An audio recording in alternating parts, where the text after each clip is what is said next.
In a memoir that is part true crime, part horror, a pop princess details how her life was taken captive by her family and how we all just stood by and watched.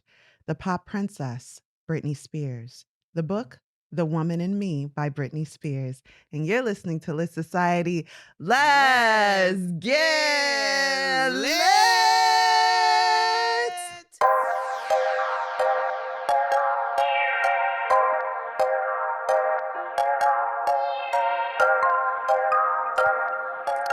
Hey, y'all. Hey, this is Kari. And this is Alexis. And you're listening to Lit Society, a show about books and drama. Ooh. We're going to hop right into the book right away because we know that's why y'all here. And then toward the end of our show, we'll do our theme of the week. And the theme of the week is where we pick a discussion, a short, brief discussion based on the book. So getting right into our book, Alexis, do you have any context about our author? Someone, none of us have ever heard of. Britney Spears.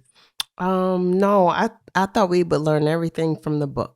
That's enough. I think that's a great idea. Mm-hmm. Okay, can you give us a brief spoiler-free synopsis of the book? Okay, from singing on coffee tables as a little girl to performing on some of the world's largest stages, Britney Spears takes us on a journey as she battles the paparazzi and her family for freedom. Kari, who do you think would enjoy reading this book?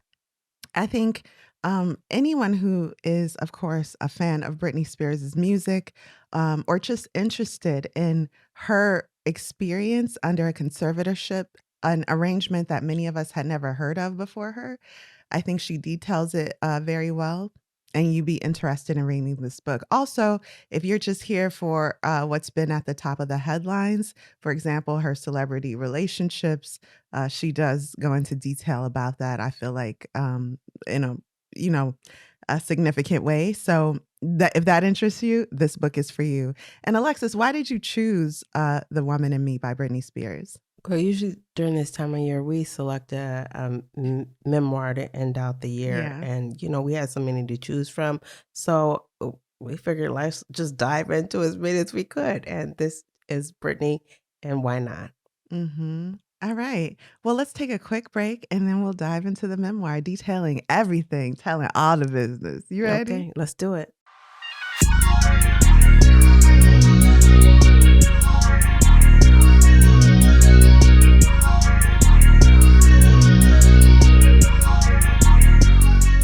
And we're back. Alexis, please take us into a deep dive into the memoir, The Woman in Me by Britney Spears. Gladly.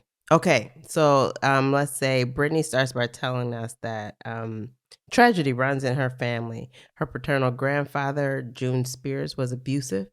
Her paternal grandmother, Emma Jean, her baby died when it was 3 days old, and June sent Jean to an asylum where she was placed on lithium. And then 8 years later, Emma Jean would take her own life at the age of 31 in 1966 on the grave of her dead child. Mm-hmm. Britney's father, Jamie, was 13 when this happened. Britney's grandfather, June, was an officer with the Baton Rouge Police Department, and he was a sports fanatic, and he made his son exercise long past exhaustion, and when he finished, he would have him do when he finished his basketball practice, he would have him shoot more baskets before he could come inside. And I think it was like 100, right? Yeah, it was it was never enough for him. He needed to achieve more success in his father's eyes. And just going back to her grandfather, her grandmother wasn't the first wife he had sent to an asylum. Yeah, her grandmother was, and his second wife, he also sent to an asylum. Ah, that was it. Okay. Yeah. That was pretty shocking to me. And it seems like she probably had some postpartum depression, or she was just depressed because she lost her child. Yes, that will do it. Yes, Yeah. that happened. He would go on to father 10 children by 3 different wives, and his second wife, as we mentioned, was sent to a mental institution. She said no one has one good word to say about her grandfather the first 50 years of his life. Spears men are bad news, especially the way they treated women. One of Mm. her father's half sisters said June, that's the grandfather, sexually abused her from age 11 to 16 when she ran away. Brittany believes the trauma that her father experienced has everything to do with the way he treated her and her siblings. I thought that was a mature way to look at it because sometimes when we're hurt by family members, it's difficult for us to see why they may act the way they do. You know, Exactly. hurt people, and we're all hurting in some way. So Yeah. hmm I thought that was a mature way to look at it. She said Jamie was reckless. That's her father. He was cold and he was mean towards her, and he was even worse towards her brother. Nothing was ever good enough. Her father pushed her brother to excel in sports just like his father did him. And her father, Jamie, was a drunk who would disappear for days at a time when he drank. And he, as I said, was mean. Her grandfather, June, actually softened as he got older. So Brittany didn't know the man that her father knew. There were so many stories that were told and that didn't relate to her life as she was growing up with her grandfather. The June she knew, she said, was patient and sweet. And Wow. her parents, they came from two different worlds. Her mom and her dad, very different worlds. Her maternal grandmother was Lily Cortell and was from an elegant, sophisticated family in London. Her mother was British and her father was from the Mediterranean island of Malta. I've been So her there. grandparents, right? I was like, shout out Malta. We've been talking about Malta a lot lately. Yeah. I just discovered it. So I was like, it's real. It's a It's in the real Britney place. Spears book, Malta. It's beautiful. It's beautiful. So during World War II, Lily met. No, moment for celebration. If you've been watching this show for a while, Alexis likes to say she can't say W words. World War II is huge for her, so we want some applause from the It audience. is. It is. Thank you. It is very Thank you. big. That's my Thank you. friend. All Okay. right. So her maternal grandmother, Lily, as I mentioned, met an American soldier, Barney Bridges. Brittany's maternal grandfather is Barney Bridges, sorry. The man took this British socialite to his dairy farm in New Orleans and never let her leave the house and never let her leave again because he was afraid she wouldn't return. She fed them fears too, because she be looking out the window like, I sure do miss fair London. And he be like, girl, if you don't go out there and squeeze the milk out them cows. Yeah. So to say she was disappointed in her new lifestyle was probably an understatement. Mm-hmm. She went from the high life to cooking, cleaning, and milking cows. And her reaction was to keep to herself and read. And Brittany said she missed London till the day she died. Because her grandmother had money, Brittany's mom, Lynn, and her siblings were well off in Louisiana. Brittany's parents, Jamie and Lynn, married at 21 and 23, and they were poor. Her mom would go on to school, become a teacher, and her father a welder and a drinker. Her brother Brian was born in 1977. Her mother would later file for divorce in 1980, but would take her husband back at the urging of of her grandfather, Brittany's grandfather, June, the one that was Mm-hmm. abusive. Brittany was born in December of 81.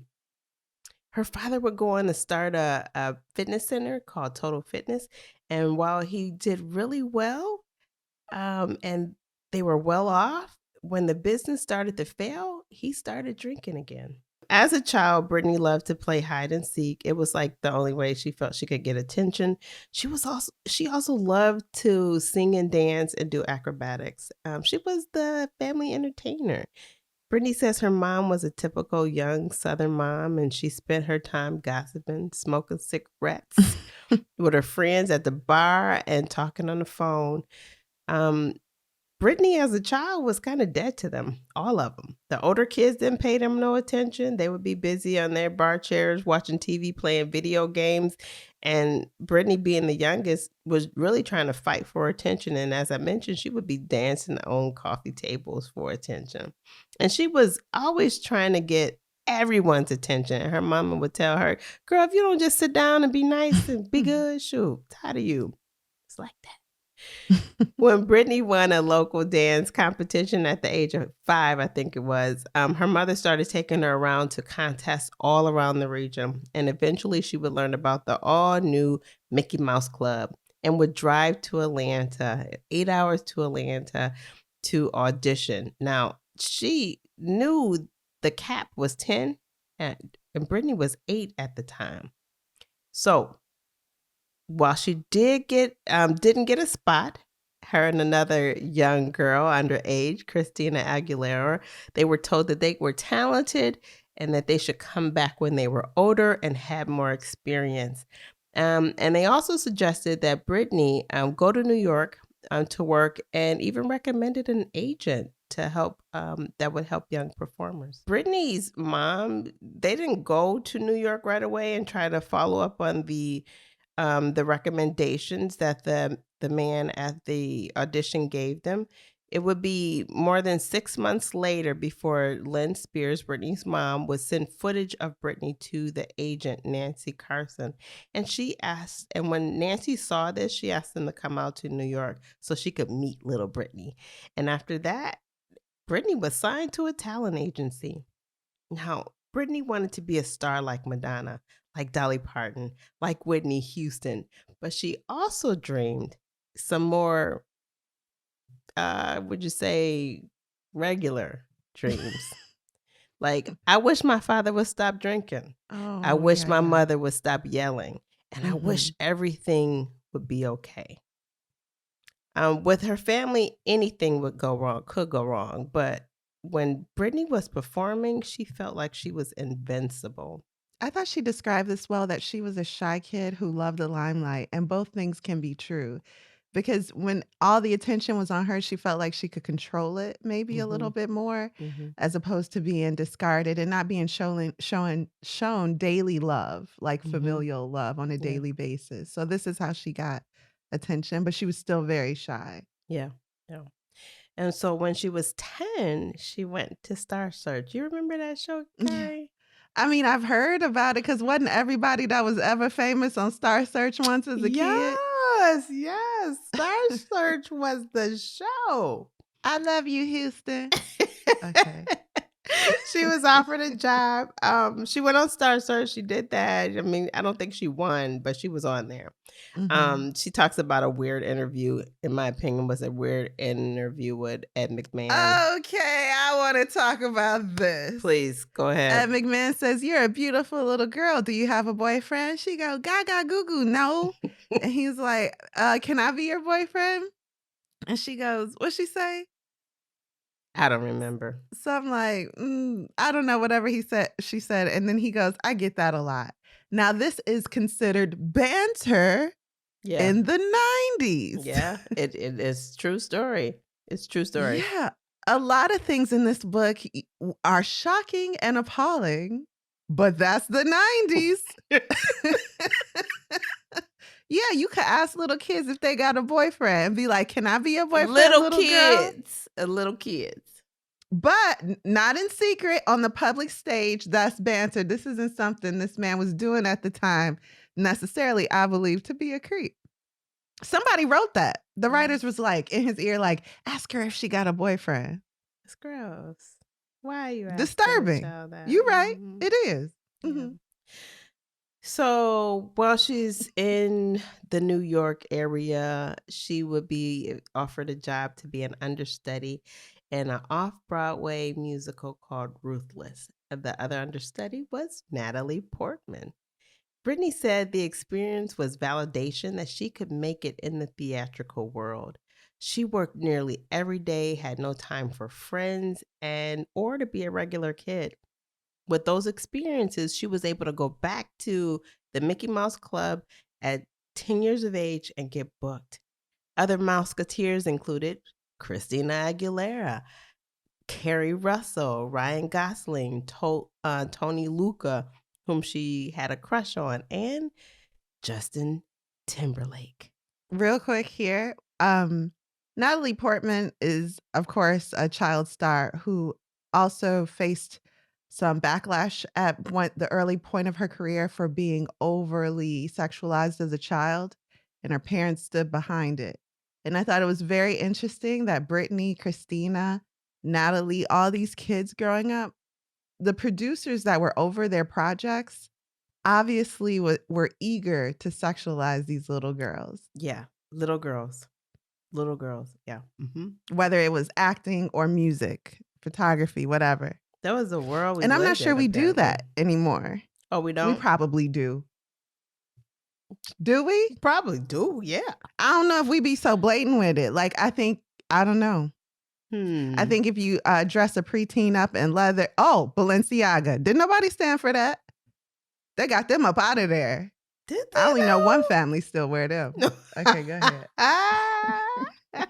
Just something I was thinking about reading this book. Yeah, Like, yeah. I don't know if we do that. And that's just a few of the people that she musketeered with, and she quickly connected to Justin. Within a couple of weeks of them arriving there, her grandmother died, but they couldn't afford a ticket to go back. And Justin's mom loaned them the plane fare so that they could go to the funeral. Britney said that Musketeer family was a real family for her. Mhm. And when you don't have family or your family doesn't feel familial, you'll look for that anywhere. And it seems she was doing that. The show helped Britney decide that she wanted to sing and dance. She I want this to be my career. And when the show ended, her castmates went on to continue chasing their dreams. They went to New York, they went to California, but Britney went back to her hometown because she wanted the normalcy of that. She would have Normalcy. Yep. This is also Alexis lore. No, I love if that. you listen to our show. I'm gonna I know say it. some of y'all knew. I love that. Britney It's would my have favorite. would eventually miss performing. So she went back home to her hometown of Kentwood, Louisiana, and she missed performing. She was getting in all kind of stuff. And her mom would eventually send some videos of her singing, and she recorded a demo. The song that she recorded for a demo was originally for Toni Braxton, and it was called Today.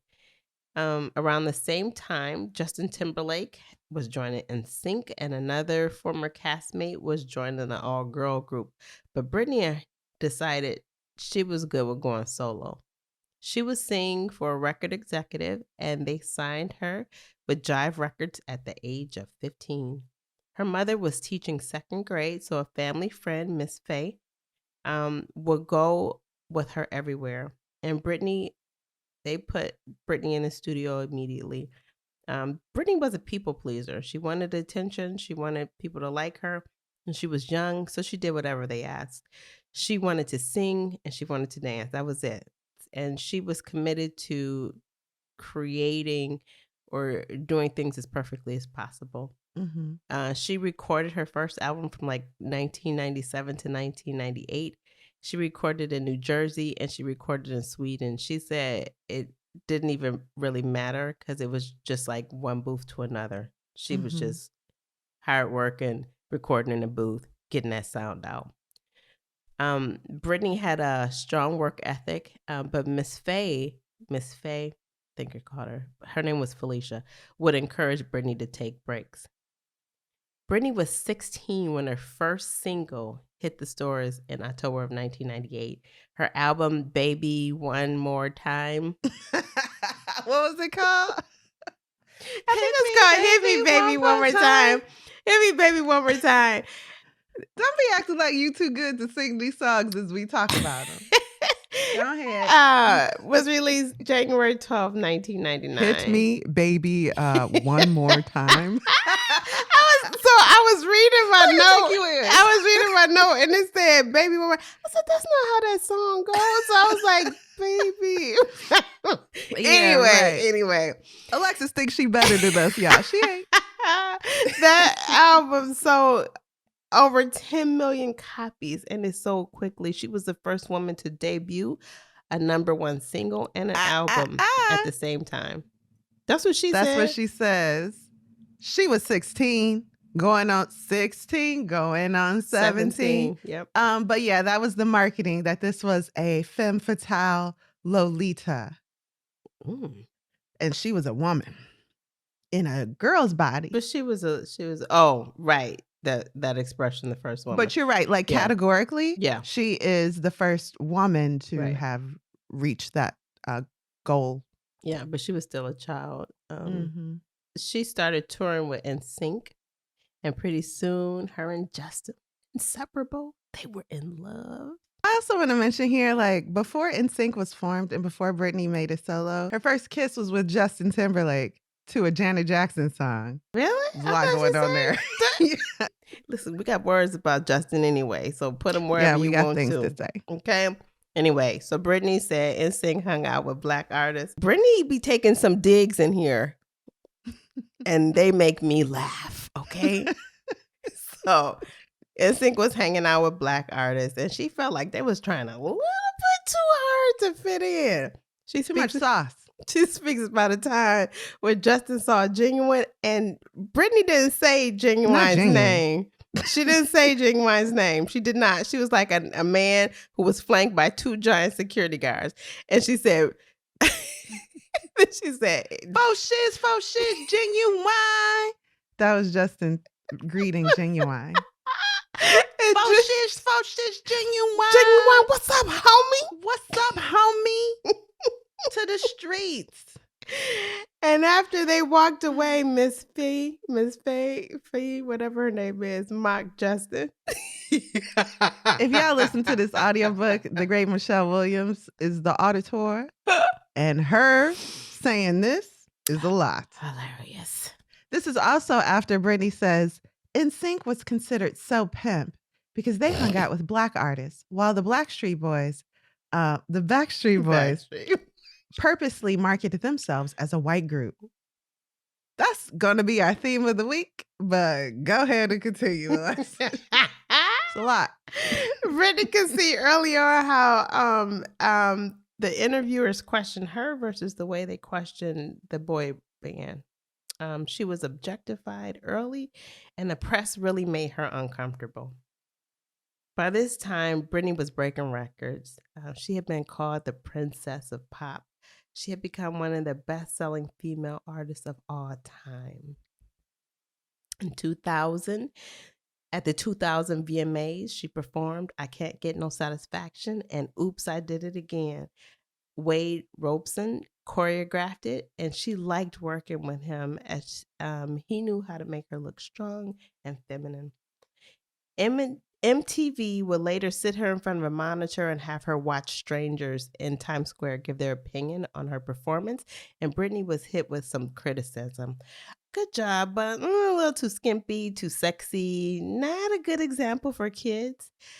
She was accused of being inauthentic, and the cameras were just awaiting her reaction. Britney kind of said, I know not everybody's going to like me, but I just got to be me. And I'm not the children's parents. So I don't disagree with the people that were saying this is like too much. Mm-hmm. But why all this? Why does Britney have to bear the brunt of this? There are a team of adults around her, including her parents and guardians, that are allowing this. She was also photographed. Go ahead. Yeah, good. That pushed it. They encouraged it. Right. And a very famous photographer, La Chapelle, I want to say, photographed her holding a Teletubby in lingerie. Her underwear. If that's not pedophilistic, what is it? So there are adults around her. How come? It's just odd. It's odd to sit a teenager down and be like, do better, little girl, when she got a whole team of adults around her puppeteering her behavior. And Britney was young, so she was just doing, like I said, doing what the adults said, following instructions because she wanted to be a success. That's what she did. So in an effort to protect her heart from criticism and to keep her focused on what was important, Britney started reading religious books and taking Prozac. With the success of the album and her first tour, she was able to build a house for her mom and settle her father's debts. She wanted to give them a clean slate. 2001 was busy for her. She performed at the 2001 Super Bowl halftime show with Aerosmith, Mary J. Blige, Nelly, and NSYNC. She landed on the most powerful women's list of celebrities, and in 2002 she would be #1 overall. She co-hosted the 2001 American Music Awards with LL Cool J.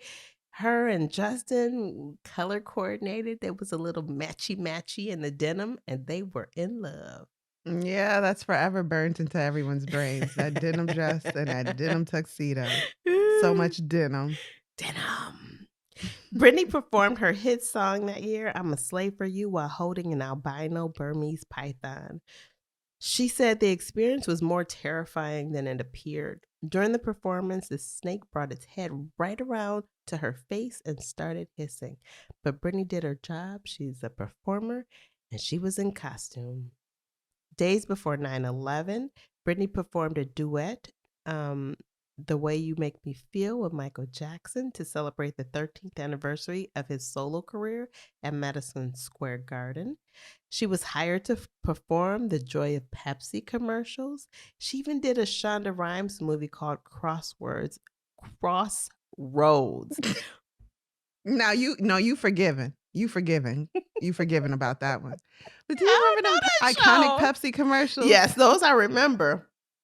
With Beyonce, Pink, Britney Spears. Where did Pepsi get the money? Because I ain't never seen nobody drink them. People The be government, drinking look Pepsi. into that. Not the government. Anyway, so she took on this role. She took on this role as a character in Crossroads, and she fell into method acting. She said she became. I want to take this seriously. Do you? Okay. She fell into method acting. She kind of wholly became this character that she played, and she could not break out of character. And Justin would be like, "Why you walking like that? Who really are you?" And then she went to CVS to get lipstick once with a friend and came out cured. I'm exaggerating a little, but she was like Pretty shopping with a much. friend, and she said when she left the store, she was Britney again. Mhm. Yeah, that's what she said. That's what she said. The spell had been cured. So she said that was the beginning of the end of her acting career, because that taking over a character was too much for her. And she said she did however have an opportunity to get the lead role in The Notebook, and she turned down an opportunity to play in Chicago, which she later regretted. She and Justin at Chicago, the the musical. Yes, the musical. Just to be clear. Mm-hmm. She and Justin were living together in Orlando. They was couple. She would come back every few months so they could be together for 2 weeks or 2 months. They was living their life, traveling, doing their tours, and then coming back and to their home base and loving on each other. Britney said she knew Justin had cheated. Couple examples. She said one of her dancers said Justin gestured toward a girl and said he hit that last night. And some said he was just saying it to brag and that he was high. But there were other rumors as well. He was also photographed with a woman in a car with him. And even though Britney cheated with Wade Robson, they moved past it and they stayed together. And she thought they would be together forever. That's what she thought. But when Britney got pregnant, Justin didn't think it was the right time for them to have a baby. And at his behest, she got an abortion. Justin didn't even want her to go to a doctor, the hospital. They said, we're going to do everything at our apartment, our house here. That's what we're going to do. And Justin and Miss Fee were the only ones who knew about it. And she said to this day, it was one of the most painful, agonizing, traumatic experiences of her life. Yeah. She took some pills and just stayed in the bathroom dying from the inside out. Justin came in with his guitar like, 3 blind mice, 3 blind mice. You feel better? So. You never took her to the hospital. And she was messed up after that for a long time. And she still loved that man. She loved that man. She just Oh, took that's beside interesting. him. She doesn't say that, but that's vibes, right? Oh, that's what she Like said. I think she she did? said She it. said she still loves Justin? Yep, she still loved that man after that happened. Oh, after that happened, Right. not down to this Not down day. to this day. Oh, No, no. okay, okay. I thought you was like interpolating. Girl, Mhm. no. Did We'll talk about that. When Mhm. Justin started working on his first solo album, he started distancing himself from her. Like, Britney thinks it's because he started to use her as ammunition for his album. And he couldn't have her being all lovey dovey up on him with all her affection and devotion and stuff. That wasn't going to work if you're trying to be, hard and like, this woman hurt me. Meanwhile, she making you a casserole. That don't even work. Don't work. Justin broke up with Britney by text message, y'all. By the text messages. Okay. Basically, he put a Post-it on her computer and was like, "Don't hate me." So listen, he wrote her a letter. I did not Don't get understand that. this. Don't go that far. Don't go that far. Justin, she was in love with Justin, y'all. She was in love with Justin. He hurt her. She took the breakup hard. She could barely speak for months. Whenever somebody would ask her about Justin, she would cry. She was having a hard time. She had just gone through an abortion and she was coping with this breakup. It was all happening too fast. Everyone who knew her thought something was wrong. She went back home. She couldn't even talk to her family and friends about it. She barely left the house.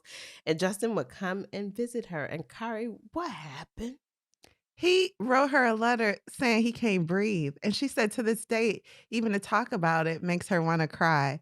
She put that letter under her bed, and I think it's She still still has under her it. She bed said she at still her has it. house She today. still has it. Yep. So he broke up with her, and he telling her, "I can't breathe without you." Listen, I don't want to get back together, but I'm hurting. Oh my gosh. That's what he said. hmm And it was extremely heartbreaking, even more so because she looked at his family as her family. Yes. When breaks came and holidays came, she was looking to spend time with his family, his parents, his extended family, not hers. Mm-hmm. So when he broke up with her, she lost a whole family. She lost a whole family. As you know, her family wasn't very familiar for her. So she was always looking, and Justin's family was right there, scooped her up, was loving on her in a way that she felt like they were her own. She thought they was going to be together forever. Now, Britney better than me, because Justin would have went to visit his mama, and me and his mama be on the porch like, "Oh, hey, JJ. I'm just talking to your mama about my trifling ex-boyfriend." We would still be friends to this day. Okay. To this day. I don't break up with families. So after this breakup, Britney had to go back to work because she had some contractual obligations. So she did the tour, finishes up the tour. And when the tour is over, she wants to go home and rest. Again, still hasn't dealt with the breakup, this abortion she's experienced.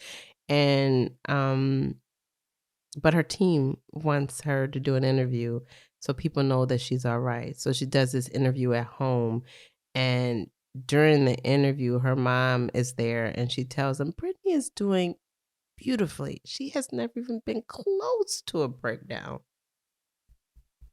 Britney said, when you are successful at doing something, there is a lot of pressure to keep doing it, even if you don't want to. And we have seen that in the case with, what's the child's name? Oh, yeah, The sure. Will Smith daughter. Yeah, I'm glad my mom They wanted died. to keep going. Jeanette McCurdy. Well, her and Will Smith's daughter. Oh, Willow, sure. Willow, yes. During this time that she's going through this breakup, she's back home trying to recover, but her team is sending her out to do work. During this time, her mom had divorced her dad, and her mom was depressed and self-medicating, and she could barely get off the couch. Her dad was nowhere to be found, and she had this whole other label for her sister, Jamie Lynn, spoiled, entitled, brat. That ain't the label. She's not a fan of the little sister. No. When she was on tour, she didn't pay attention to what was happening at home, but girl, when she came home and she saw how things had really changed, her mom was literally catering to Jamie Lynn. Jamie Lynn ruled the roost. She was speaking disrespectfully to her mom. Brittany asked, "Mama, you gonna let her talk to you like that?" Her mother, who at one time she felt like was the closest person in the world to her, was on a completely different planet. Brittany felt betrayed by how Jamie Lynn had changed. She bought a house for Jamie Lynn to grow up in, and Jamie Lynn didn't even seem appreciative. She heard that Jamie Lynn had said, "Why she get us this house?" Brittany bought the house because she wanted Jamie Lynn to have a better house than she did. At home, Brittany felt alone. She had no one to talk to. She didn't fit in. She didn't feel like she fit in at home. And she, again, was still reeling from the breakup. She said she was growing up, becoming a woman, but going backwards at the same time. She was becoming younger in her mind. She felt like Benjamin Button. Y'all remember that movie? hmm And becoming more vulnerable, she said she started to feel like a child again. In 2002, during an interview with Barbara Walters, actually, I won't talk about this, but do you remember that Barbara Walters interview that Justin did, Kari? Oh, yeah. I was gonna say, do you mean Diane Sawyer? But for No, this is Justin's Barbara Walters. interview, Yeah, for Justin. About the horrible woman yeah, he part. on the spot did a little performance, which I think you can still find, Mm. where he sings a song he made about a horrible woman who broke his heart, but it's okay because, she introduced him to a woman, a horrible woman. I forget, but He could make a yeah, song and no one about a asked horrible for it. woman. Yeah, no one asked for it. So hmm yeah. That was Justin. He was promoting his new album. His single, Crimea River, had been released, and we all know it's a woman that looks like Britney cheating on him. In the video. And in hmm the video, and he's wandering around looking sad in the rain. And In the dancing. media. And hip hop And dancing, pop locking. That's hip hop. Yes. that set it up, okay? In the media, she was That song's still a vilified. bop though. Ooh. No lies told. Listen. That's Timberland's song in my opinion. She was vilified as the one who broke precious Justin's heart. Not America's sweetheart. America's golden boy.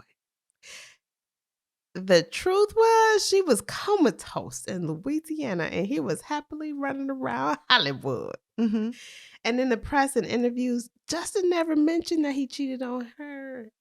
Because She he didn't said have to. We knew. Yeah. Okay. No, I don't know. Allegedly. Allegedly. She said men are encouraged to talk trash about women to become famous and powerful. And Britney felt shattered by his words, the things that he was doing in the media.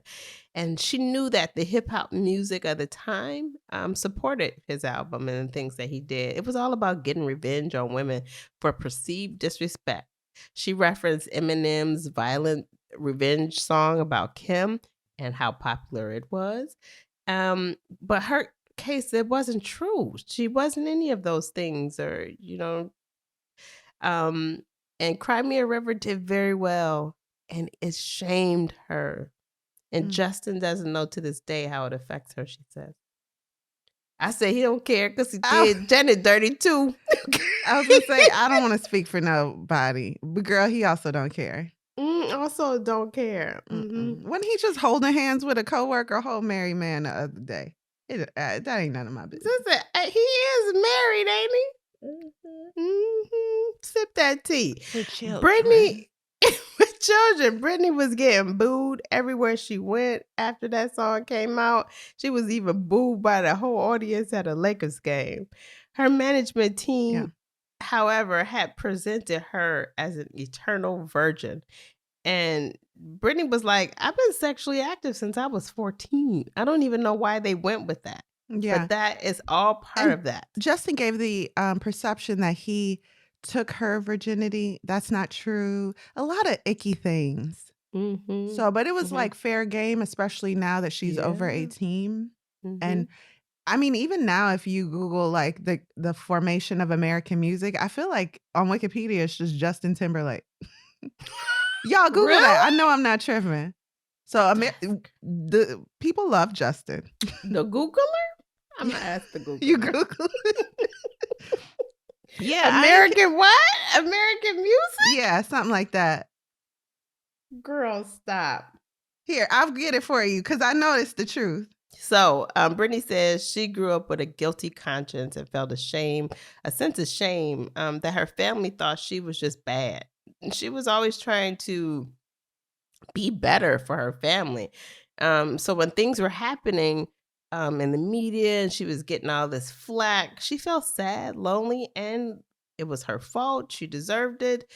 All those things that you do when you feel like you're responsible for something, but that's because of the way you've been treated your whole life. So you internalize it and make it about you. Gaslighting to the point of brainwashing. And Justin. the Wikipedia page is titled Music History of the United States. And actually, no, it's Justin Timberlake and people from like the 60s and 20s. So I guess not just Okay. him. Not just him. Okay. No. Listen, Justin framed that their time together that she was the bad guy, and she believed it. And so she felt like she was under a curse. She was so sensitive and young. Britney is not yet 20 at this point, I don't think. She's so sensitive and young, and she's never, again, I repeat this over and over again. Britney has not recovered from this abortion, this breakup, but she has decided she's going to change her situation. There's Colin Farrell. We don't have to talk about him. And then there's the 2003 VMAs, and where she wants her performance to mirror her previous performances. So she does the kiss with Madonna. That's jaw-dropping moment. But she had also developed a relationship with Madonna in a way that she learned Madonna didn't compromise her vision. Madonna said what she wanted, and that's something she aspired to be. I mean, as much as I've ever heard Madonna doing, she kind of mentored Britney at this time. They worked on Against the Music together. Yep. And she just, it seems, was very open to teaching Britney some of what she learned along the way. No, I think it took Britney a long time, unless that just all focused on her career. Mm-hmm. So maybe she was different in her career, but she was suffering in her personal life. Yeah. And Madonna probably could relate to that because she doesn't come from a strong, supportive family either. So, yeah. So Britney would go on to Vegas with some friends and end up in an intimate relationship with a childhood friend. And then those kids would go off and get married in Vegas. The next day, her family shows up and they tell her that she got married and she needs to get the marriage annulled immediately. She And was they like married and she's for, like, so you act like I did I something know. bad. It's like, I was married for 55 hours, but they made it seem like I had murdered somebody. I don't know what's going on here. And She at this begins point, to I'm like, wonder. wait, Brittany, that's wild. It's really You a whole like the sanctity of marriage aside, you a whole multimillionaire. You can't just be marrying people. You cannot. That's not a good idea. It's not a good idea. Okay? No, Not at no. all. Not at all. And at this point, Brittany starts to wonder why her family is having such a huge reaction. Okay, so we talked about that a little bit. But she said she was financially supporting him. And then anybody that would come into her life would affect their life. Yeah, it was threatening their livelihood. And it's hard because even if they really loved her at one point and wanted the best for her, she is their meal ticket. Yeah. So at some point, what's going to win out? What's best for her or what's best for your pockets? Pockets. Money always wins, don't it? The money always wins. The money gonna be winning. Ooh. It's winning. Yeah. So she gets the marriage annulled. She's asked in interviews what she most wants, and her response was she wants time to herself. Brittany's still healing, y'all. She wasn't healing, she was still coping with life, and she hadn't fully coped with it yet. She had a dream of finding true love and settling down, and she felt like her career was causing her to miss out on life. Okay, let's jump ahead. Britney went out on tour again. The tour theme had dark themes. It was moody lighting, and it marked a change in her relationship with her brother. Her brother had been working on her team. He was well paid. He had gotten some really financially lucrative deals for her, and she had some resentment towards him. As she had to go back out on the road, he was comfortable in California. So she said she lost track of her brother during those years, and she felt like when she lost Justin, she also lost her brother at the same time, and she doesn't really talk about her brother anymore after this in the book. Mm-mm. On She this got some words for tour, her little sister though. lots, And lots. Christina Aguilera, let me just get to it right away, is ignored in this book in a way that is shady. Brittany will be like, it was me and another girl. Oh yeah, Christina Aguilera. We This shouldn't is laugh, her but memoir. Why she got to be talking about she don't like that girl. That's Christina? fine. She said, "Beautiful Christina, talented Christina." She used them Oh, phrases. see, did Okay. she? Look at me Yes. injecting shade. That's terrible. I'm sorry, y'all. Go ahead, Alexis. On this tour that she went on, she injured her knee and she had to reschedule some tour dates. But in her mind, she had already started to check out. She wanted lightness and joy in her life. Enter Kevin Federline. Y'all remember him? How about She he had met don't? him. He walked right off the set of Moesha and was like, I need a future. Wild. She met him at a club in Hollywood. He made her feel like she could escape everything that was hard in life. And to her, he was steady, strong, and a comfort. Something she needed at the time. And the thing she tells us about Kevin is that he gave her intimacy. He was just able to hold her for as long as she wanted to be held. And she couldn't recall having that in her life. And in a swimming pool at that. Brittany believes that women just want to be strong in the day and then held closely at night, and told everything is going to be okay. That's what we really want. That's what Brittany said. The desire to feel safe and alive and sexy all at the same time. And Kevin provided that for her. So she kept him close. And she also didn't have people to confide in, so she found out after they was dating for a little bit that his girlfriend was 8 months pregnant, and he had With their another second child, child. I think.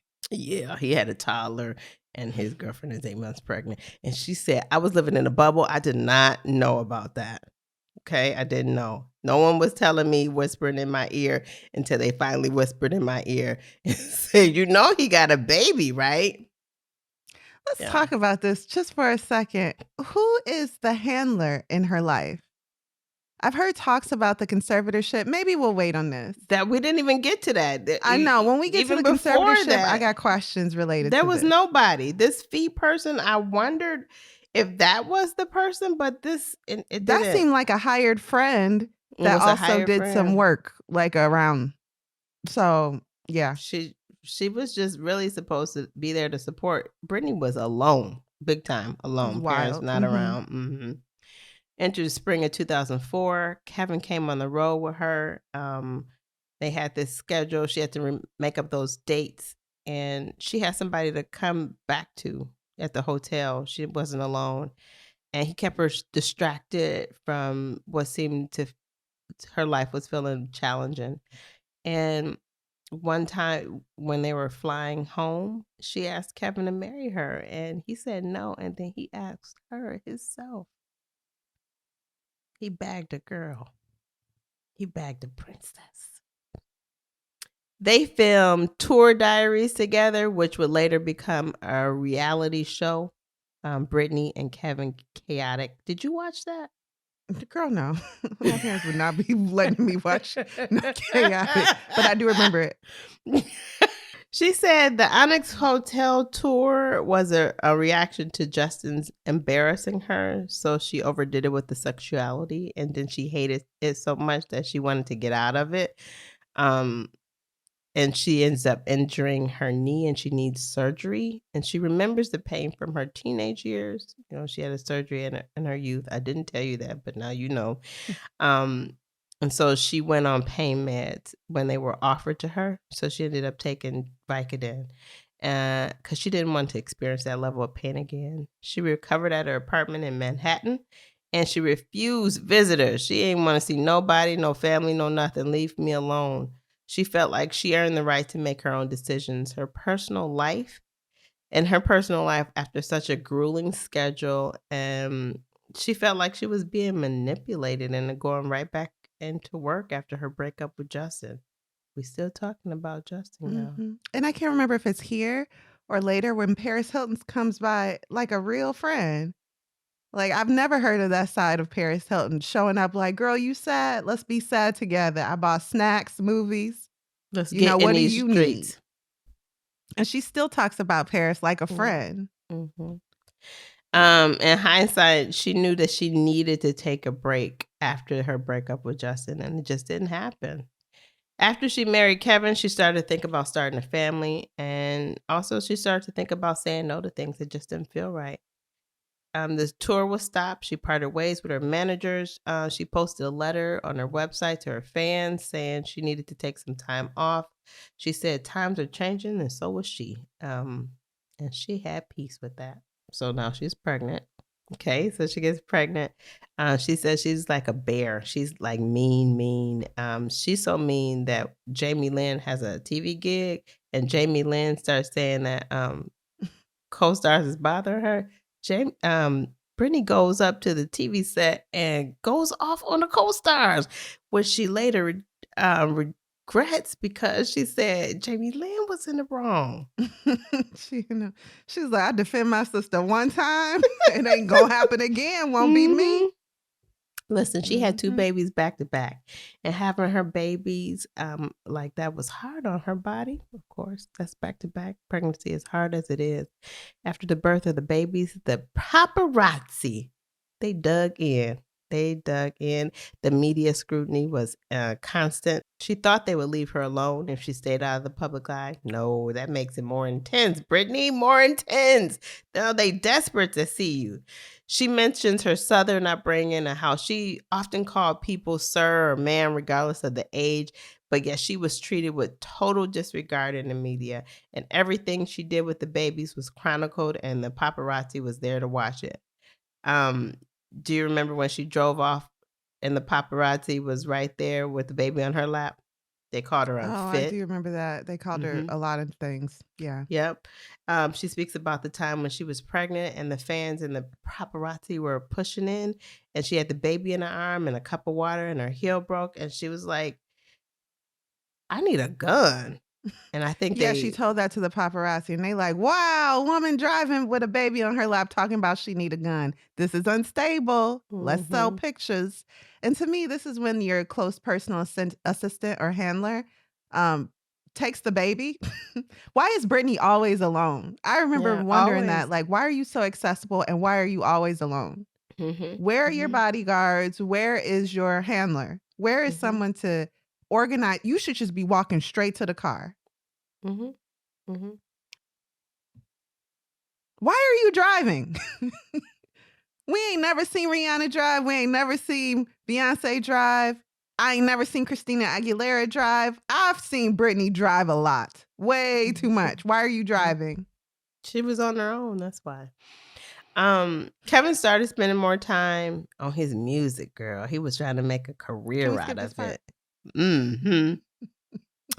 He was spending more time away from the family, and then one time, Brittany showed up at his stuff, and he was like, "Oh, I don't wanna see her." He was like smoking weed. It was like a club in there Yes, and at she work. said Kevin got sucked into this fame and notoriety. He didn't realize that fame wasn't real, but he was all sucked in and he was pushing her aside. And that happened a couple times where she would show up at where he was and he would say, that's what she said. They would tell her he didn't want to see her. Kevin would later say he would never have said that to her. Hmm. So listen, when she had her second son in 2006, Jaden James, she and Kevin developed a strategy to kind of protect them from the paparazzi. They placed blankets over their heads. The paparazzi was on a mission to get as many pictures as possible, no matter the cost. They were like stalking her. Mhm. Um, she loved her body after her second child. She felt good about herself. She did an interview with Matt Lauer for Dateline, and he was like, "People are asking questions. They want to know, are you a bad mother?" And A what you, whole Matt yeah, Lauer. I the thought his name was audacity. Lowry, but that's the seasoning. Anyway, I know he put some seasoning on some of his stories. Listen, Allegedly. fortunately for Britney, her home was a safe haven. She and Kevin had built an incredible home. She said she and Kevin had built an incredible home in LA. She had made every effort to make this home perfect, and it was cozy. It's because she wanted her family close and right there, all lovey-dovey. She lived next to Mel Gibson and Olivia Newton-John. She was an overprotective mother. She admits that. She didn't let her mother hold her babies for like 2 months. So while Brittany was feeling good in her body, she said her hormones were all over the place. She was bossy, she was mean, she was weird. She also speaks about that Benjamin Button feeling again, the idea of aging backwards and you becoming childlike. And she was feeling that way. She started to have feelings of sadness, depression, and fatigue, all symptoms of postpartum. Okay, all right. She's having the feelings, and there's no one around Brittany, and the paparazzi are constantly watching her, and she is really feeling the pressure. Musically, though, Brittany was feeling good. She was working on her 5th studio album, Blackout. Paparazzi pressure is still high. Kevin is still doing his press and marketing. Super Bowl. Listen, they had him do a Super Bowl Commercials, I commercial, remember them. and they was making fun of him. And she was like, I don't even think he knew they was making fun of him. Yeah, and he would be in the press saying things like, "Being a father is the best thing in my life," and And he she was was like, never "Father, at where? home. Father You who? gotta see your kids." Yes. Brittany filed for divorce in November 2006 to avoid embarrassment of Kevin filing first. She was encouraged to do that.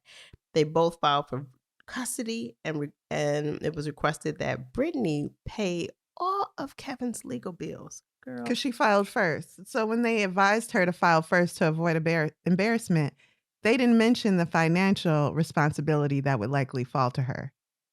So again, where were the advisors? nobody was there to support Brittany. Mm-mm. Are you going to talk more about Blackout or no? No. You wanna Okay, talk then let me about it just briefly? say, Go ahead. Carrie Hilson, I don't know why you saved your best stuff for Britney Spears' album, but take some of it for yourself. Like, I been forgave you for whatever you said about holding that magazine. I ain't even really care. You're a great writer. You're a great musician. She worked with some experimental musicians, Britney did on this album. And it came at a time in her life, or it was finished when she wasn't ready to be in the limelight. So it Mhm. never really got the performance and the concert that it Right. deserved. Right. True, So true, it's true. her favorite album, clearly. And Yep. anyone who's a Britney Spears fan loves that album. It's at the top of a lot of people's lists. And Not that I'm recommending it. I'm just saying it's her best. she feels like it's her best work, her strongest work, the work she is most proud of. The youngest her children were 2 months at the time, and the press kinda ate her up for breaking up the young family. And those that tried to be supportive of her were cruel to Kevin, and she didn't like that spin either. Um, so after her divorce, this is where Paris Hilton comes in and serves as an emotional support to her. Like Kari said, she Mm. hanging out with her, but she inside the house, but then she also encourages to get out of the house. It's something she hadn't done in a long time. And so she went through this partying stage with Paris Hilton. And she said she would make these arrangements for her children to be cared for, her mom, and then she would go out with her friends. That's normal. That's normal. But yes, she still had a hard time at home. Her mom would make her feel ashamed and feel like the things that she was doing was forbidden. And it just made it really hard on Brittany. She always made it feel like everything she did was bad. That's what her mom would do to her. Um, This also marked a turning point in her relationship with her family, because at the time when she needed the most grace, patience, empathy, they made her feel like she was worthless. And she even started speaking up for herself more and pushing back on things. So much the family has so much emotional power over her, and she was trying to fight back. Mhm. At that point, Brittany was suffering from some severe postpartum depression, and she was feeling restricted and unprotected. And she gravitated toward people who would kind of serve as a buffer between her and her family. Kevin was trying to convince everybody. So not only was her family not comforting to her, but Kevin was on the outside saying she was out of control. She shouldn't have her children. And not only that, he was keeping the children longer, and he wouldn't give them to her. And at some point in there, Brittany lost custody of her children. She describes this heartbreaking scene where she's giving her boys to the mediator to take them back to their father, and the thought hits her because he's keeping them longer and longer and not holding up to their shared custody, that she might not ever see her sons again. So she gives one back, but she takes the other to the bathroom and is like trying to spend more time with them and hold them. And her assistant or whoever was with her at the time was like, okay, well, they'll wait for you. But then a SWAT team busts in and she was like, I thought you said they would wait. She Yeah. was just holding her son, Mm-hmm. And they took terrified that her. she might not see him again or see him for a long time. Yeah. And they And took so I him. think that whole SWAT team busting in, that's what she says was a SWAT team, but Yeah. whoever, Yeah. um, that really gave ammunition for Kevin's case to get full custody. Yeah. Um, Kevin keeping her children from her and the paparazzi constantly watching her. She gave them something to watch. And that is when she shaved her head, y'all. She shaved her head. Y'all remember that, right? Yeah, her father So, told her she was a disgrace mm-hmm. for She's shaving her head. Not, okay, baby, what's going on? Is this a look you just want to right, try? Or right, is there right. something else going on that we need to talk about? Because you my number one priority. What's going on with you? No. Mm-mm, They was mm-mm. like, you ain't even marketable. She talks about this gross Uh, period where the paparazzi is still on her, harassing her in a vile way. She takes her umbrella out. She starts beating the car. And the paparazzi would later say in a documentary about her that that was not a good night for her, but it was a good night for us because we got the money shot. That's so mm, gross. Rough life, rough life. When she got out, she ended up going to rehab. Her father, like Kari said she was a disgrace. She ended up going to rehab, and when she gets out of rehab, she's able to get temporary custody with Kevin. But the fight was still on. In 2007, the song "Give Me More" is out, and it's time to promote it. And in spite of her personal life being in shambles, she's still not being emotionally well. Her team pressures her to show the world she is fine. So Britney performs at the VMAs. She hasn't yet learned to use her voice. Britney hadn't performed in 3 years, so this was supposed to be a comeback. But she wasn't fine and nothing was going right. And to top it all off, she ran into Justin backstage and he was at the top of his game and set to perform. And she doesn't defend her performance that night, but she says every performer has a bad night. And she mhm. was later dogged by Sarah Silverman, roasting her babies as adorable mistakes At the show. at the show. Meanwhile, she's sobbing backstage, and her performance and body would later be made fun of. Dr. Phil would call it a train wreck. Kari mentioned Blackout, but the only press she did for Blackout was with Ryan Seacrest, who seemed only to be concerned with her parenting abilities and her ability um, to care for her children. And Her she said two she only children went to under two. rehab. She said she wasn't abusing any Yeah. substances. She went to rehab because the agreement was if she went, then they'll let her see her kids more. This is not court ordered. This is her family saying, well, go to rehab and then maybe you can see your kids Yep. after a month or two. Yep. Just one more note about Blackout was that it was Britney's first album to debut at number 2, but it did set the highest record for digital sales for a female artist at that time. And although her management team quit, her bodyguard went to court to say she was doing drugs, and he wasn't cross-examined at all. A court-appointed parenting coach says she loved her children.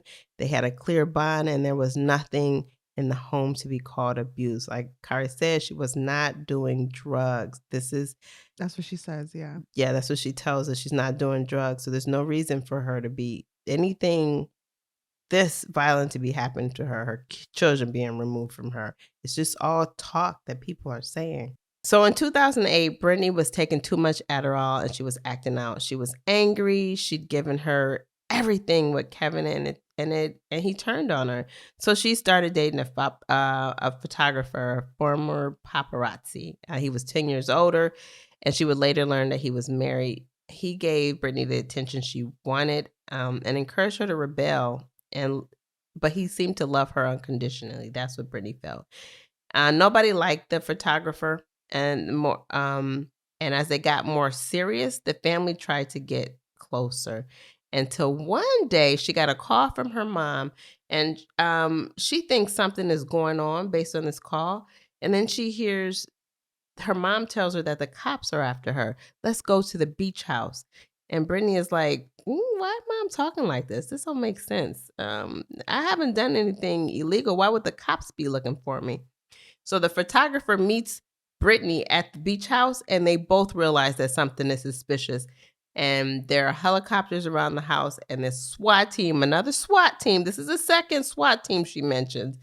They come in and they take her to the hospital and tell her that the conservatorship has been set up. Brittany says she's been set up, and this is what she believes happened. Brittany's father owed this company that was owned by Louise Lou Taylor $40,000. The company, her father was near bankruptcy, and in order to pay, she believes her father and her mom, and maybe even this Lou person, colluded to put Britney under this conservatorship. The conservatorship is typically reserved for people who have no mental capacity or people who can't do anything for themselves. But that wasn't the case with Britney. She was high functioning. She said there's two types of conservatorship, one for the person and the other for the estate. And this gave him total control of her life, where she lived, what she ate, what she drove, her day-to-day life, who she was in a relationship with, it controlled. The court told her that she was demented and that she wasn't allowed to select her own lawyer. And at the time, her estate was worth tens of millions of dollars. And her father wasn't there when she needed him the most, but he had signed up to be her conservator. She would pay a lawyer $426,000 a year, and then the court-appointed lawyer $500,000. And her father was paying himself more than $6 million, more than he paid her. Yeah, she went to take her dancers out to eat once, and her car bounced. Mm-hmm. Britney Spears. The Britney Spears. The okay? Britney Spears. Okay. So there was a lot of back and forth. As soon as she's in this conservatorship, she also goes to work. So technically, she's capable of doing something because she goes on an episode of How I Met Your Father and How I Met Your Mother, and she goes out on a tour. There's a great quote here. She says, the conservatorship was created supposedly because I was incapable of doing anything at all. So why was it that a few weeks later they had me shoot an episode of How I Met Your Mother and then sent me on a grueling world tour? Good point. Yeah, very good point. Her phones were being taken from her. She didn't have no privacy. Her life for the last 13 years, she said, was like Groundhog's Day. You know, the movie where the character wakes up every day and it's the same day. Everything she did was scrutinized and controlled. She tells us the reason she did it was for her children. If she played by her father's rules, she would be able to see her children. This is when I started crying in real life. She was getting served cans of vegetables. Canned vegetables. Okay. She was being asked to work out. Make sure your body stay right so you could be up on stage. This is her father. Like, oh, you looking a little pudgy. You know, you're not sexy right now. Hit the gym. Her dad. Her father, yeah. She was paying Kevin's legal bills, child support. and she paid to have her children join her on her tour. Mhm. Again, if she is not capable of taking care of herself, how is she able to go on tour and do all of that? And her lawyer was appointed by her conservatorship. So his interest, there's a conflict of interest there. Mhm. There's also a conflict of interest between this company that her father owed money to and their involvement in the conservatorship. But she doesn't know that. She has no legal advisor. She doesn't even know that she can get one. She just wants everyone to be content so that she can see her kids. Yeah. And so again, Britney is doing everything she can to keep her children. Her parents even remarried after 8 years of divorce. Her Each mom is other. They yeah, remarried each other. This yeah, brought them closer together. yeah. She is like, She said, "Who does that? yeah, They watching Criminal Intent every night, holding hands, yeah. I think and it's I'm eating a can of peas yeah, in my yeah, room." yeah, yeah. So Brittany went back in the studio, and she felt like she did everything she had to do to please her father. But again, as we mentioned, there's absolutely no pleasing him. Her diet was restricted. Uh, yeah, everything was hard. And so year after year, she'd have these experiences. She would do things just as they said. She did the Vegas tour, and it was supposed to end in 2017. And then in 2018, they were like, "You're gonna do another tour with Mhm. She Vegas." wanted to take her boys to Maui. That was, like, supposed to be their special time together, and they was like, "Well, after your residency in Vegas, there'll be time." And then that Mhm. time came, and they was like, "Just kidding, you gotta go on tour." And she was like, "What?" And I do remember when the Vegas residency was announced, and they had, like, I forget, somebody announced her, there was fireworks, there was lights, there was cameras. Britney Lights, Spears camera, appeared and action. walked right to her car and drove away. You She was mad. saw that? I was looking for a video of that, but Oh, I couldn't it's find it. on the line. Okay, okay. Well, anyway, let's get kind of jump to the end. Brittany is sent to another rehab facility for months, and she's given cognitive testing where they say she failed them. She's taken off her regular antidepressant and given lithium, which she knows her grandmother was on when she took her own life. The stint in rehab there. Why did they send her to this long period in rehab? Why did they lock They her up, they her got family? mad about something that she did. It Yeah. was the MGM thing where she didn't do anything. And Oh, then where she got in the car and drove away and she was supposed to promote the tour? yeah, so as part of that, they was like, "Oh, we see drugs, those regular energy Oh, supplements she was taking that were over the counter." They were like, "Oh, we see drugs." And so they made that into a big you're thing right. Yeah, yeah. and said, She was, like, "You on going Celsius. back." Mhm. They was like, "White tea and what?" Yeah. Yeah, You going allegedly. back to jail. I mean, well, Basically. yeah, that's what she went back. Mhm. So one day at this stint, and she's really having a hard time. It goes into a lot of detail about her experiences there, but she said this stint in rehab, she knew they were trying to break her. She even felt like her family was trying to kill her. And then one day, a nurse showed her a woman on a talk show talking about Britney and the conservatorship, and one of them had on a shirt that said hashtag free Britney.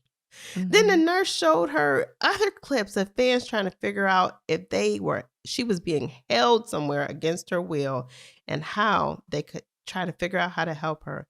Eventually, people were marching in the streets. When Brittany was let out, her family was like, "Oh, we're so proud of you. You did it. Now we want to come stay with you." Brittany was like, "What?" Mhm. Brittany really thought her family was out to kill her, and she had to pretend to be nice so she couldn't get killed.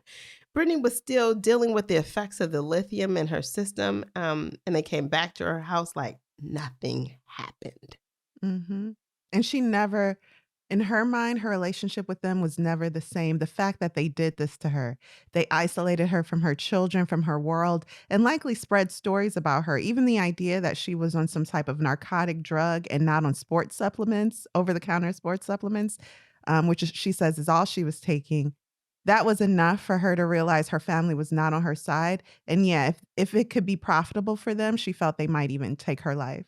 Mhm, mhm. So these strangers, this movement, this Free Britney movement that grew out of nowhere just really revitalized her and felt like someone actually did see her, did care. Yeah, and so there was a hit that came when Her father got into it with her 13-year-old son at the time, an argument, and this Shook him. the son went into the bedroom and a fight ensued, and the dad broke down a door and shook him. So Kevin filed a police report, which barred her father from seeing the children. Brittany then files says that in June of 2021, Brittany reported that her father's conservatorship was he's guilty of abuse of the conservatorship. Yeah, she And got new representation first, and they yeah, was like, "Oh, yeah, let's end this." yeah, and she put it So they into was it. I think they attacked his, control of the estate Yep, first, yep, and yep. then the whole conservatorship fell down. hmm But And she was able then to make a statement in court for the first time. yeah, and that I do want you to read that. So one of the things helped Brittany with her relationship is when she got out and she went back to her family home, her family had thrown all her stuff out. And she realized then that they had thrown her out just like they thrown her stuff out. And she realized that she could start again. And she made peace with her family she decided that she would never see them again. Um, After she submitted to have the conservatorship ended, her sister came out with a book. Documentaries were being made about her. Friends were talking to filmmakers and not her. There was all kind of stuff going on. But on June 23rd, she got to make that statement. My voice, it was everywhere, all over the world, on the radio, on television, on the internet. But there were so many parts of me that had been suppressed. My voice had been used for me and against me so many times that I was afraid nobody would recognize it now if I spoke freely. What if they called me crazy? What if they said I was lying? What if I said the wrong thing and it all went sideways? I had written so many versions of the statement. I tried a million ways to get it right, to say what I needed to say. But now, in the moment, I was so nervous. And then, through the fear, I remembered that there were still things that I could hold on to. My desire for people to understand what I've been through, my faith that all this could change, my belief that I had a right to experience joy, my knowledge that I deserved my freedom, the sense deeply felt and profound that the woman in me was still strong enough to fight for what was right. And so, for the first time in what felt like forever, I began to tell my story. I said to the judge, I've lied and told the whole world that I'm okay and I'm happy. It's a lie. I thought that maybe if I just said that enough, maybe I might become happy because I've been in denial. But now I'm telling you the truth, okay? I'm not happy. I can't sleep. I'm so angry, it's insane, and I'm depressed. I cry every day. I went on to say, I don't even drink alcohol. I should drink alcohol considering what they've put my heart through. I said, I wish I could stay on the phone with you forever because when I get off the phone with you, all of a sudden, all I hear are these no's. And then all of a sudden, I feel ganged up on and I feel bullied and I feel left out and alone. And I'm tired of feeling alone. Brittany hired her own lawyer, and on July 26th, the lawyer filed to eliminate her father as a conservator. And on September 29th, her father was suspended as the conservator. And by November, Brittany was no longer under a conservatorship. And that brings us to the end. Let's take a quick break. Okay. And we're back. Alexis, thank you so much for that deep dive into the woman in me. A book I was so surprised really got me in my emotions. That's a lot Wow. of hard What a stuff story. happened. Yeah. Yeah. Well, now let's go to our theme of the week. And the theme of the week, listeners, is when we discuss a theme inspired by the topic around the book or the topics in the book. This week, the theme is the creation of American music. Alexis, I want to ask you, do you know what culture has the greatest influence over American music? I would say the Black culture.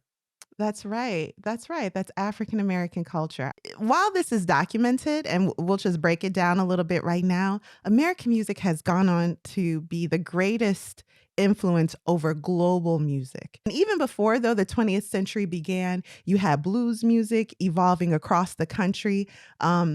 this was based on African American or Black American spirituals and work calls and chants. Blues would be far reaching, and its influence felt in everything from jazz to rock, country music to rhythm and blues, and yes, even classical music. With Mhm. similar roots to blues, jazz also took on another art form in ragtime. And people really had a problem with this at the time. Even Henry Ford, Thomas Edison are documented for being against this type of music because it was too Black. And a lot of the outrage was over the racism. Even the melody, if it sounded too rhythmic, people would be upset. Yet, the insistence and danceability of this music could not be fought. Its ever mutating style turned itself into swing music, soul, and cool jazz. Rock's popularity quickly spread around the world. You have Elvis Presley, Chuck Berry. They created rock and roll using the musical influence of boogie woogie and blues. Soul music, which grew up alongside rock and roll, also developed out of African American gospel. And rap music, with its semi autobiographical lyrics and deep rhythms, are just one more evolution of blues. So I thought this was an interesting topic, and I'll include some sources in the show notes. One specifically is a PBS article where a lot of this Mm. discussion is taken from. Okay. But if any of us were to Google what culture has the greatest influence on American music, the answer may not surprise us. But I thought it was interesting that Britney Spears says NSYNC was so pimp. They were hanging around Black artists when the Backstreet Boys were marketing themselves as a predominantly white musical group. For many, Black music means hip hop, and that seems to be true in Britney's case. And it is true that hip hop is Black music, right, Alexis? I agree. Yeah, but the influence of Black American culture on this country and the world as a whole is much bigger than hip hop. There comes a time in many a serious pop singer's life when they feel the need to put on a Black persona costume. Have you seen this? Yeah, I would say so. Let's talk about it. Can we talk about it? So, the costume is fun. It's inspired by hip hop legends usually and comes with certified cool branding. You're cool now because you have a short haircut. You wear street clothes. Mhm. You have a Black love interest in your video. Yep. Maybe you twerk too, Miley Cyrus, but when the costume has served its purpose, it can be removed and you Mhm. can record Man of the Woods. I'm just kidding. I never listened. I don't even mess with that man. I don't know. But examples include Nick Jonas singing about bacon with Remy Ma, ASAP Ferg inexplicably in a diner with Fabulous. Iggy Azalea, a whole Australian emulating an accent and a life for clicks and cash. Justin Bieber's Everything. The Backstreet Everything. Boys stealing Boys to Men's entire portfolio for a mainstream audience. NSYNC and Justin's cornrows. Like, we never forget that. And Mhm. all of these people are talented.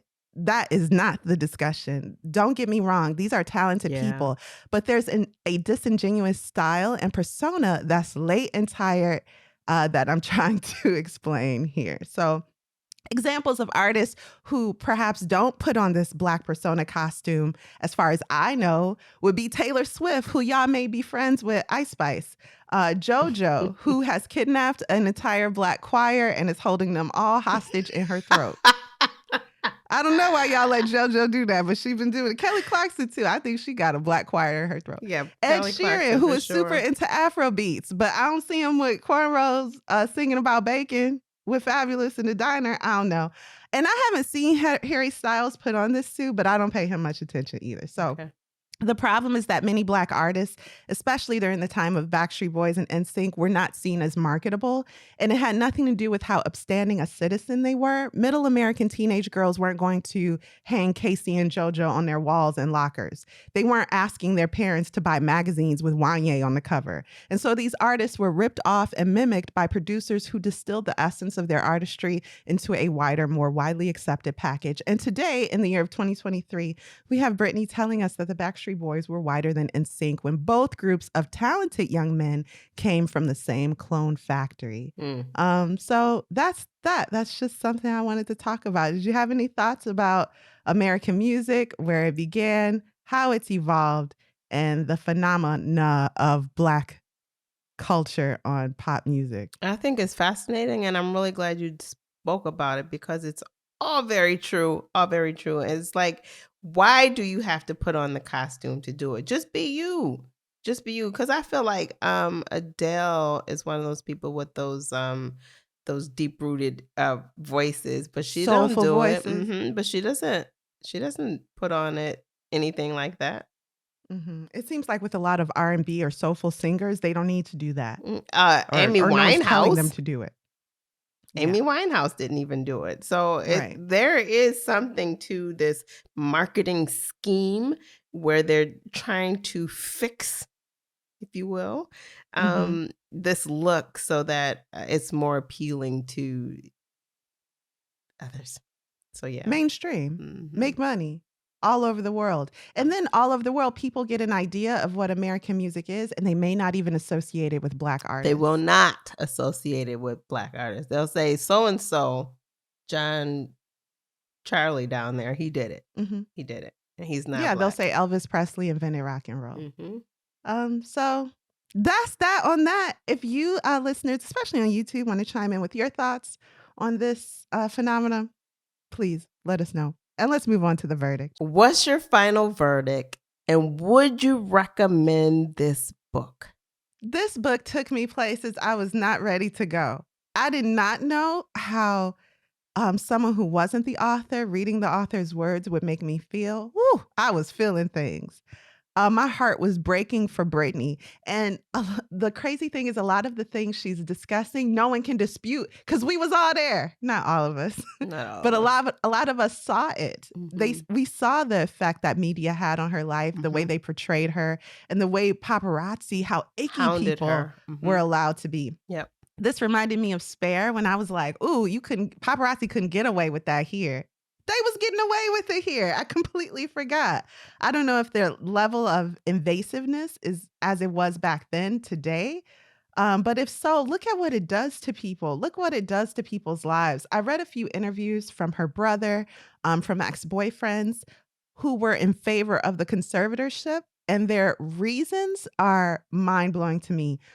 In both cases, they said Britney didn't know enough about the real world. She didn't know how much things cost. She didn't know, how to get around on her own. And my thing is, does that mean you have to give up your rights as a citizen No, no, and that doesn't because even you don't make know how much sense. things cost? That don't make sense. But that fits with her life because she was a child and she went back right into this other world. So that's dumb. That logic is off. It has nothing to do with anything. What? Do you think millionaires are out here, hundredaires are out here really knowing how much things cost? Do you think I know how much milk costs? I don't. Girl, I I try to do. stay I away from such do. things. Alexis has completely fled the country. She Mhm. don't know how much stuff is costing over here. So Mm-mm. that is not an excuse to take away a mother from her children. She No know one how is much saying, stuff yeah, she costs. was heavily into drugs. None of the interviews Nobody I said read. that. No one. Nobody. Now, if you want to say that she's an unfit mother because she is endangering the life of her children and she's under the influence of narcotics, we can talk. Not us, but the courts. But you talking about she don't know how to get around? That's Oh, please dumb. don't come for me because without Google Maps, I would be lost. Mhm. I did not know how flimsy the case was against her for her not to have a say and to get her entire life taken. If they can do it to Britney Spears, They they could can do do it to it to you. anybody. And they could definitely do it to me. So, to answer your question, I thoroughly enjoyed this book. I felt like it was a really emotionally draining, but just because of the feelings I was feeling reading Britney's words, I was really emoting for her. And I can't believe what she went through. And she even talks about the type of pictures she posts on Instagram now and how no one's really down with it. But it's her way of being in control of her life for Mhm. once in her life. So Yep. she knows she seems kooky. She says she knows she may seem weird to people, but this is her finding herself for the first time in her life. So anyway, I thought she talked about everything we wanted to know and some stuff she just wanted to say. I thought it was really honest. Again, these are all just what she's telling us. So all we don't necessarily know the truth. We know the truth as she's explaining it here. And I thought she did a very good job, so I would recommend this book. Alexis, what about you? What do you think of The Woman in Me by Britney Spears, and is this a book you'd recommend? So, her book made me think a lot of Prince Harry's story, particularly being hounded by the paparazzi and the feelings that they both seem to have towards the paparazzi. They are a problem, and something must be done about them for And what purpose do they sure. serve? What purpose? And Mhm. stop. I guess people want to know, people want to see, and Well, people. if you're a Kardashian and you call them like, "Meet me here, here, and here," that's different. You're, like, controlling the story, but if you're, like if someone does not want to be filmed by the paparazzi, is it fair to say, well, they shouldn't be famous? That's what people say though, right? That's what people That's the say. expression. But I don't think that intrusion in your life is should be allowed to the degree that the paparazzi does it. And these interview questions, they really degraded her and objectify her. I mean, in the way they treated her, talking about her breasts. Why are you talking about this teenage girl's breasts in the Yeah, do you have interview? implants? She holds 17, a whole entire 17. Yeah, so the book, I think she told her story well. Um, but she actually is audi- the second portion of the audio reading is her. And Mhm. so it is an emotional story because you hear how hard her life was and what she was experiencing, and you have so much compassion for her. I did. I'll speak for myself. I Mhm, I had so agree, much I did too. compassion for her because she was really going through it. So I recommend it to those who want to read about Britney's life. Yes, I would recommend it to those that want to read about Britney's life. If you don't, then don't. That's for you. All right, thank you, Alexis. You did a great job. What are we reading next week? Of Mice and Men by John Steinbeck. Sometimes I like to throw a classic in there, especially one I feel like I should have read that people reference, and I'm like, I don't know what that is. Have you read it, Alexis? I have not. I have not. Okay, so So it'll this will be be new great. for both of us. It'll be great. Well, thank you guys for listening to Lit Society. You can catch Lit Society every Thursday. Support the cause by leaving a comment for us on Apple Podcasts, Spotify, along with a note about why you love us. Please. We love you We too. love you too. If you loved what you just heard, please share this episode with a friend, at least one friend, and let them know, they might like this podcast too. Visit litsocietypod.com to sign up for our email newsletter. And until next time, you guys, Read read something. something.